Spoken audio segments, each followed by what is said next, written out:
सब कुछ के बावजूद ये डरते हैं हमारी इन बुलंद आवाजों से।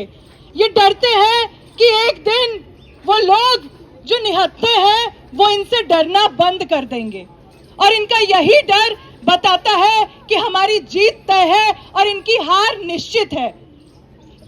आज भी जब हम लोग ये प्रोटेस्ट ऑर्गेनाइज कर रहे थे तो जंतर मंतर की इस चार दीवारी जो बैरिकेड से चारों तरफ से घिरी हुई है, जहां दूर दराज के लोग देख भी नहीं सकते हैं, जहां आसपास गुजरने वाले लोगों को पता तक नहीं चलेगा कि अंदर क्या हो रहा है, उस चार दीवारी में भी जब हम यहाँ इकट्ठे होने वाले थे तो हमें बताया गया कि तुम्हारी परमिशन नहीं है, परमिशन रिजेक्ट हो चुकी है, अगर आओगे तो लीगल जो कंसिक्वेंसेस होंगे वो झेलने पड़ेंगे, तो देख लो।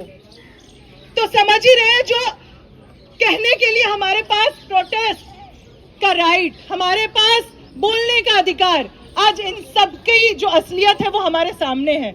ये थोथे नारे देना बंद करें और दुनिया में भारत का अगर रुतबा और नजीर कायम करनी है तो बेशक शांति के पक्ष में खड़ा होना पड़ेगा उनको। नहीं, आप कह रहे हो कि अगर फिलिस्तीन के हक में बोला जाएगा, ठीक है ना, तो इजराइल यहाँ कोई हिंदू मुसलमान की बात ही नहीं है, यहाँ जो कत्लेआम हो रहा है उसकी बात है, किसी एक देश को बचाने की बात है जो पिछले 70 साल से इस पीड़ा को सह रहा है। हमारा एक व्यक्ति मारा जाए कहीं पे एक्सीडेंट में, तकलीफ जिंदगी भर होती है, वहाँ तो वो अपने बच्चों को अपने हाथों से रोज दफना रहे हैं। कहाँ को स्कूल के ऊपर अटैक हो रहा है तो कहाँ पे कुछ हो रहा है। तो भैया लोगों की जिंदगी बचाने की बात है ये इसमें हिंदू मुसलमान का एंगल देखने की कोई जरूरत नहीं है। नहीं, अटैक्स तो फिर सूडान में भी इतना सारा वो हुआ था। हम तो हर जगह पे शांति की बात करते हैं, हम तो यूक्रेन में भी शांति की बात करते हैं, तो इसीलिए फिलिस्तीन भी उसी दिशा में जिन जिन देशों के आप नाम ले रहे हो उसके ऑपोजिट सरकार उसके ऑपोजिट देशों के साथ खड़ा हुआ है। हम मानवता की बात करते हैं, इंसानियत के पक्षधर हैं, इसीलिए कह रहे हैं। तो ये विश्व गुरु के झूठे दावे छोड़े मोदी जी,